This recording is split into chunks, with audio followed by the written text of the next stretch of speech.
بسم الله الرحمن الرحيم، والصلاة والسلام على أشرف المرسلين.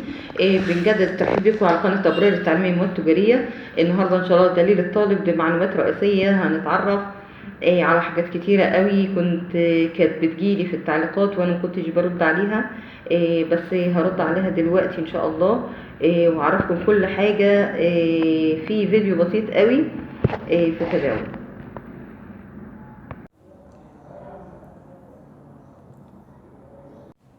هنبتدي الفيديو بتاعنا النهاردة بحكمة اليوم: لا تجعل تحديات الحياة تسرق منك أحلامك، تعلم منها وستجدها أفضل أصدقائك.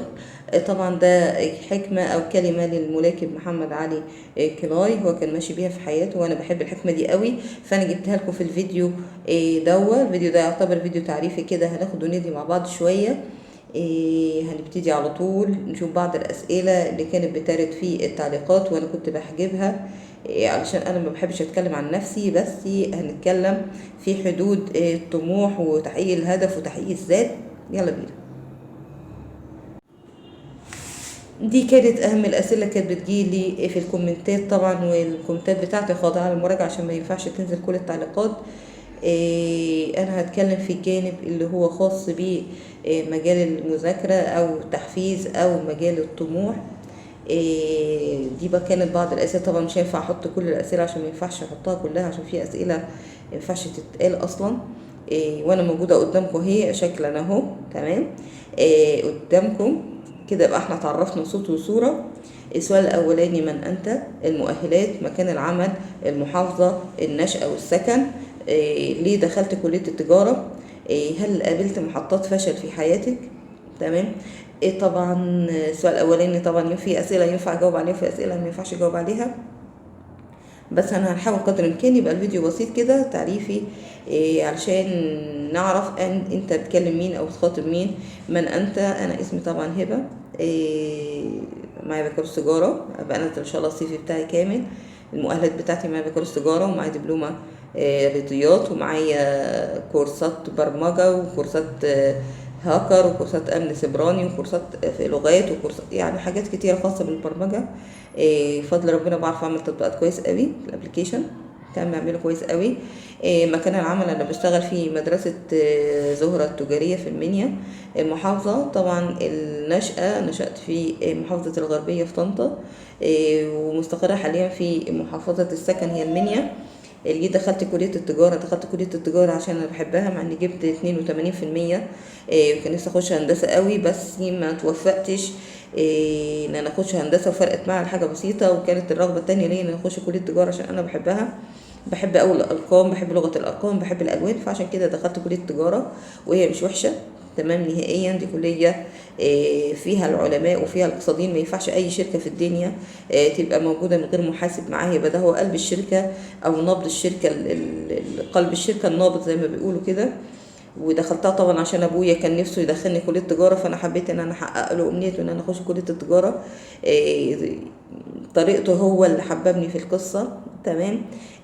يحضرني في الحكايه دي موقف، انا هقول لك الموقف اللي هو حصل لي في بدايه دخول الكليه دي. طبعا كنت علم رياضه في كليه، في ثانويه عامه علم رياضه، جبت درجه حلوه قوي، فقلت بقى انا هخش كليه التجاره دي، انا هكسر الدنيا بقى، هطلع دكتوره في الجامعه وهكسر الدنيا.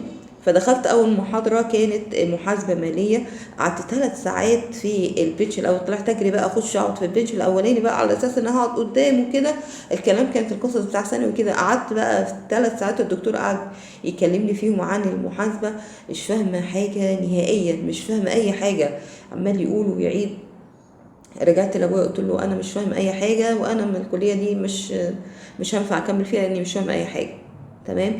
محاضره في التانية في التالتة كان ربنا موفقني سبحانه وتعالى ان ابويا كان بتاع محاسبه اصلا، فقعد فهمني كل حاجه وخلاني احل بايديا تدريبات عملي بايدي، علشان اللي بيتدرب بايده افضل كتير من اللي بيتدرب نظري. جاب لي دفاتر وقال لي يقعد يحل لي وعلمني القيد بيتعمل ازاي. فانا مش عايزه اطول عليكم، هبقى اعمل له كده فيديو كامل.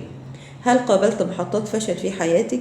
كتير كتير كتير كتير، فشلت في حياتي كتير. أول حياتي خاصة بالعمل وخاصة بالتعليم، قابلت الناس ما كانش المفروض ان انا اقابلهم، علشان الناس دول كانوا بيشدوني لورا بالاحباطات، وانك انت مش هتوصلي لحاجه، مش هتقدري تغير حاجه، محدش هيقدر يسمع صوتك. انا كنت حابه ان انا اسمع صوتي في المحاسبه للدنيا كلها والعالم كله. دخلت اختبار المذيعات وفشلت، كنت نفسي برضو اسمع صوتي للناس يعني. فشلت في الاختبار. دخلت برضو اختبار شركات كتير في الانترفيو وفشلت برضو، بس انا ما سكتش. ما كان في قوة جوايا ان انا ان شاء الله لازم اكمل، ولازم أبقى عندي طموح، ولازم ان انا اوصل لحاجة اللي انا نفسي فيها، اللي انا هقول لكم عليها ان شاء الله في اخر الفيديو.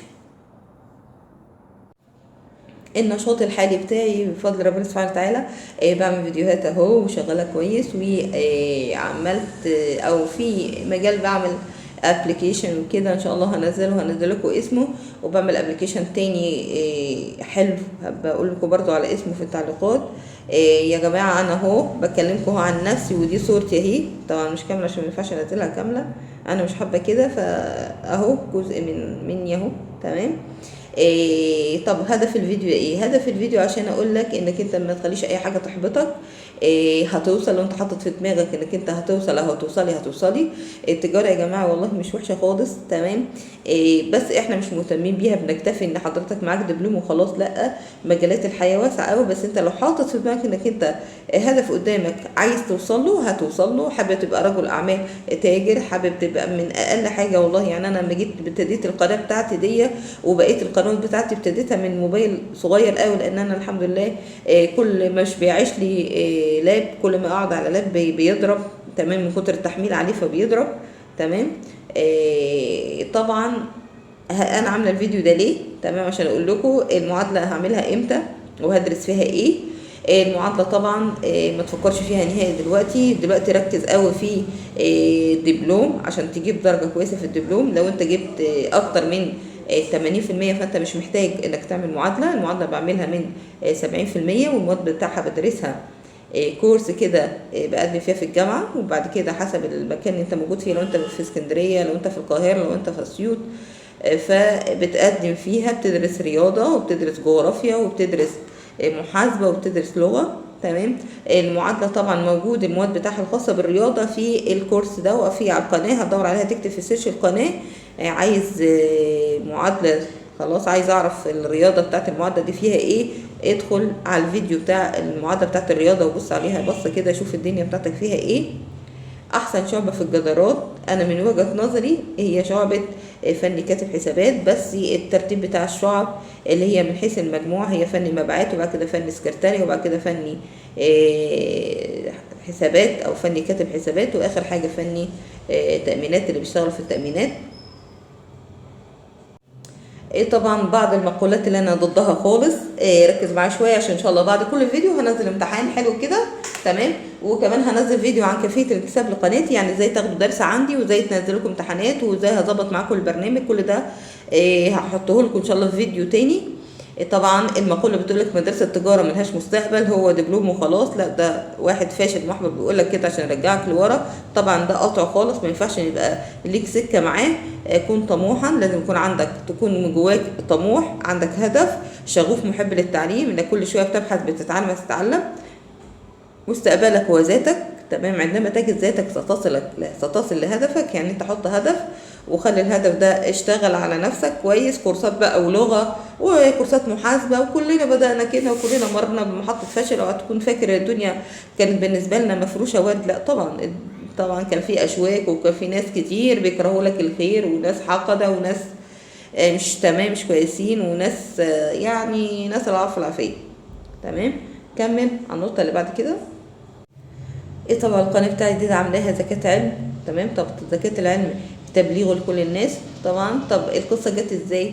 انا فكرت ان في ناس كتيره او في طلبه معانا ما بتعرفش او ما تقدرش تدفع فلوس الدروس الخصوصيه الكتيره، فانا قررت وقتها ان انا هحقق هدفي ان انا اسمع الدنيا كلها صوتي. فانا هعمل قناه تعليميه، واهو صوتي بقى بدل ما هو ينقل اخبار وينقل، لا، ينقل دروس وينقل محاسبه وينقل حاجات برضو. تمام. يبقى شارك معانا. في ناس كتير قوي ظروفها صعبة ونفسها تتعلم، ومفيش امكانيات، وناس هتقابلوها في كل مكان مفيش امكانيات للدروس. احنا هناخد بايد بعض ونذاكر سوا ايدي بايديكم. انا هشرح الفيديوهات وحضرتك اسمع الفيديوهات بتاعتي وتذاكر عليها، وانزل ان شاء الله اختبارات. يبقى انت كده مدتك معاك وانا كده ساعدتك، وعايزه منك كده دعوه حلوه ان انا اهو اخدت بايدك، عملت حاجه وغيرت حاجه، اخدت بايدك انك تبني مستقبلك وشاركت فيه حتى لو طوبه. المفروض الفيديو ده للمنتسبين للقناه. منتسبين القناه يعني الناس اللي بتبتدي تقدم معايا او يراسلوني على القناه عايزين ياخدوا معايا دروس خصوصيه، تمام، او دروس عن طريق اونلاين، تمام. واسال عن كيفيه الانتساب للقناه. لو في اي سؤال يا ريت اكون سعيده قوي في الكومنتات هجاوب عليه. ولو في اي جماعه انا بلخبط اهو، لو في اي استفسار تواصل معانا على الرقم دوت، تمام. ما ننساش الاشتراك في القناه وتفعيل الجرس. ليه بقى؟ علشان لو حضرتك ما اشتركتش معانا اليوتيوب بيصنف القناه ان هي معلهاش طلب، فبيحطها في دي القنوات، وكل الفيديوهات اللي انا اعملها وتعبي وشقايه وسهري ومجهودي كل ده بيروح في الارض لان مش حد بيسمعه. ما تبخلش عليا بلايك او شير او اي حاجه بحيث انك تساعد معايا في تبليغ العلم دوت. ما ننساش الاشتراك في القناه وتفعيل الجرس، لان التعلم مع ابرار قرار مش اختيار. طبعا ده كان فيديو مبسط قوي عني وشكلي وكل حاجه عني وصوتي ومعلومات عني اهو. ان شاء الله بنزل لكم السي في بتاع المؤهلات بتاعتي اللي انا خدتها. طبعا انزل لكم السي في بتاعي ان شاء الله. طبعا اي خطأ فمن نفسي ومن الشيطان، وان احسنت طبعا فلله بفضل الله وحده. اشوفكم على خير في شرح فيديو جديد من فيديوهات قناه ابرار التعليميه. ما ننساش الاشتراك مع القناه وتفعيل الجرس والانتساب للقناه، علشان ان شاء الله في مفاجآت كتير عاملها لكم على القناه هتعجبكم قوي من حيث نظام الجدارات وكيفيه الاختبار عليه وكل والدبلومات والثلاث سنين و5 سنين. بس احنا بنجهز لها، عشان كده انقطعنا فتره حوالي 3 شهور عن تنزيل فيديوهات جديده بسبب مرضي. ما كنتش قادره اتكلم نهائي، فعشان كده القناه اتاخرت شويه في الاحصائيات بتاعتها.